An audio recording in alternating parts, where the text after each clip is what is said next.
Welcome to the Artist Work Ethic Podcast. I'm Mike Pelak. I'm a screenwriter, actor, and filmmaker who's always looking to maximize my time and potential as I work to break in. In this podcast, I talk to artists of all kinds who have seen success in their fields about their process, habits, and work ethic. Today on the show is Sam Farrar.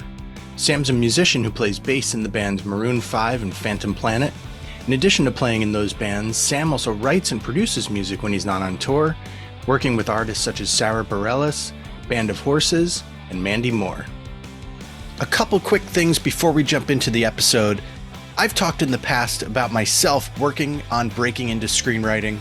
Please check out blackoilfilms.com/screenwriting. There you can check out some of the screenplays I've written. I have the first 10 pages of each one uploaded, but feel free to email me at theartistsworkethicpodcast@gmail.com, and I'd be happy to send you a full script if you're interested in reading. Last thing before we get into the episode, I would love anyone listening to subscribe, rate, and review the Artists Work Ethic Podcast wherever you listen to podcasts. It really helps us put the show out there for more people to listen to. All right, Sam, thank you for coming on with me today. Yeah, no problem. Good morning. So when you went into music and things started to click for you early on, how confident were you in yourself, and did you have a backup plan of any kind? You mean like when I was like 15, 16? I mean those early days, call it when Phantom Planet started touring. Yeah, I mean, I think that's the joy of starting when you're that young, is you have unlimited confidence and you don't think about the future. So you only join a band because you think you're the best band in the world. You know what I mean? Like, that's the reason you're in a band. You think you're better than everybody else, you know, and like you and whether or not that confidence lasts longer than a certain amount of time, that's basically why you stay in the band, is you think you're awesome, you know. And combine that with just being like kind of cocky 16-year-olds. I thought we were in like the coolest band ever. Like, we had a great lead singer and we were fun live, and we were pulling fans from like so many different high schools. So our shows were instantly packed, and then we got signed really quickly, you know. So we definitely had not like a bad sense of confidence, but like, I don't know, we thought we were cool and we had a good vibe and we liked each other a lot, you know, and so we had each other's back. So the confidence part in the business came pretty quick. And then again, we got lucky with just like a string of things that happened where we got signed early. We had a good producer make us a cool record, and then we had the backing of Geffen Records. And then I think it starts getting a little bit more like when you have to change labels, or the music business changes. But at the beginning, it was like it was a pretty fun time. Like we didn't think at all negatively, which was great. Yeah. You've done a lot in your career between the bands. You've produced a lot of music. You do some painting and drawing, which your maps are super cool. Thank you. How are you kind of structuring your day to keep, you mentioned earlier that you did a podcast for a while. How are you structuring your day to keep all of these things kind of focused where you need to focus, but pushing things forward that need to go forward? I struggle with it a lot. It's really hard. I have a wife and 2 kids and schools and all the sort of necessary things you have to deal with as a parent. My wife is studying to be a therapist, so she's in school herself. I am in 2 bands and I produce and write probably 3 times a week when I'm home.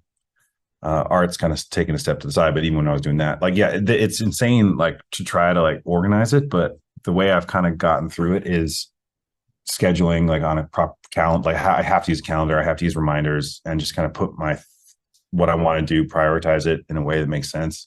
I have a team that helps me out with my writing production, that work for my publishing company, and then they have their own thing, and so they help me like kind of place out production and writing, like sessions and schedules and stuff. So that helps. And then Phantom Planet's got a manager, and Maroon's got a manager, and basically I have a calendar that's got like just different colors all over it, and it's honestly, it's not as crazy as it sounds, because everything sort of just seems to work out and timing wise. But it's more like when you get asked, I used to love, for example, like filling in for bass for a friend, or like traveling with my family.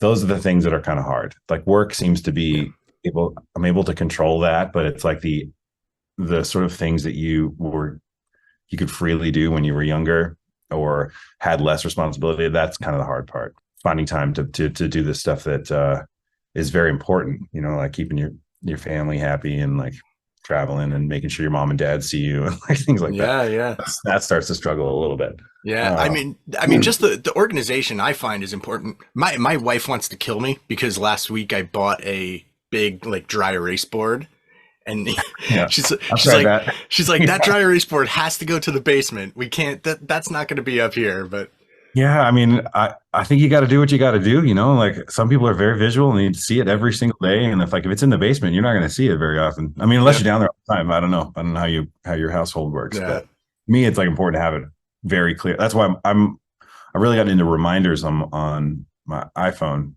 because it's real easy to just quickly click in it and you can have all these folders and things. So that's helped me a lot.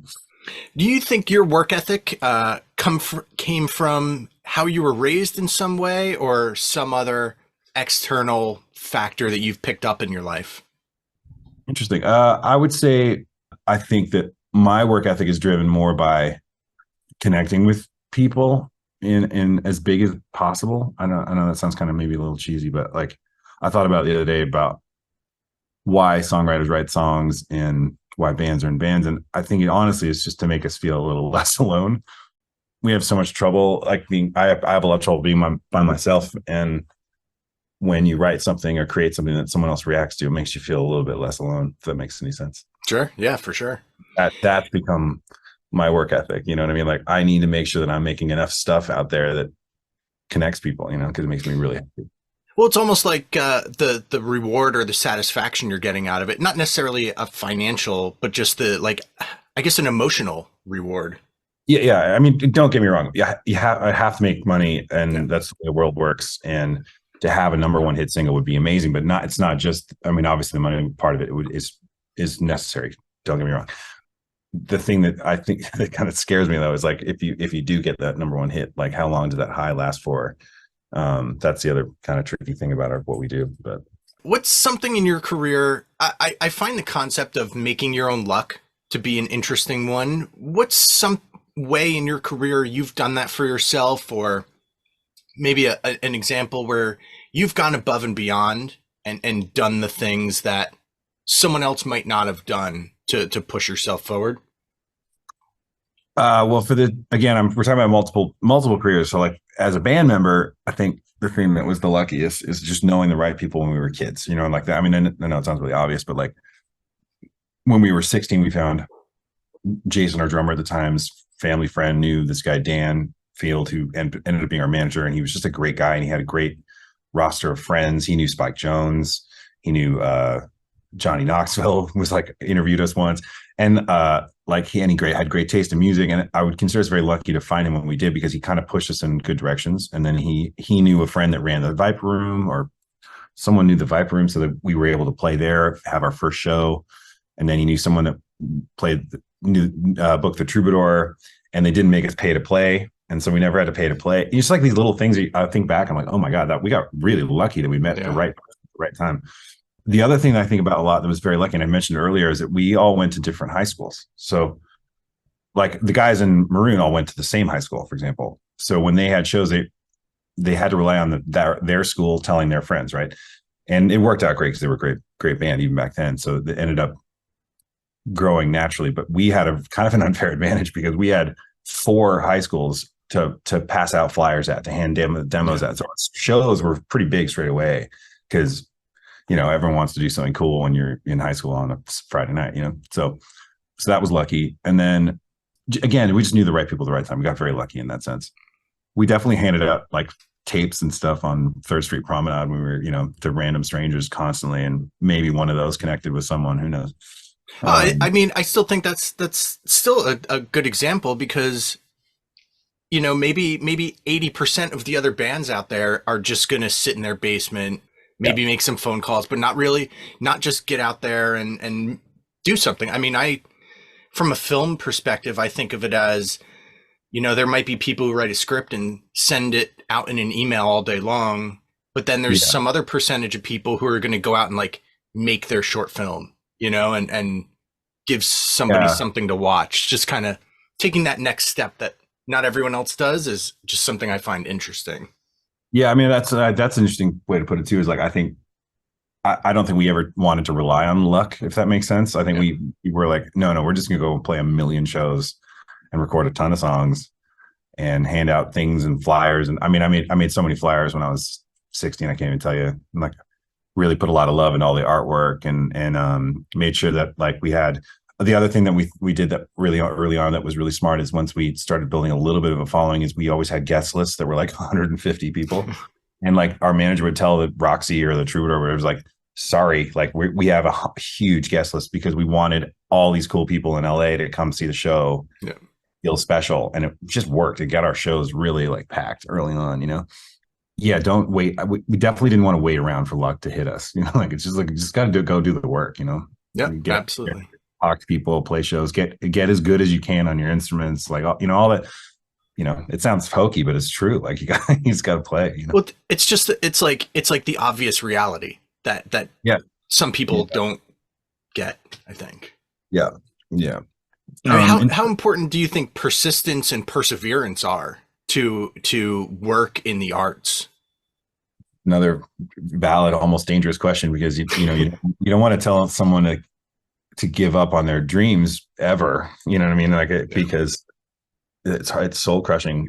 Is there a time when you need to abandon ship and try something else? Maybe, but again, we got pretty lucky early on. Like we had a good support and stuff like that, and our parents all supported us and all that kind of stuff.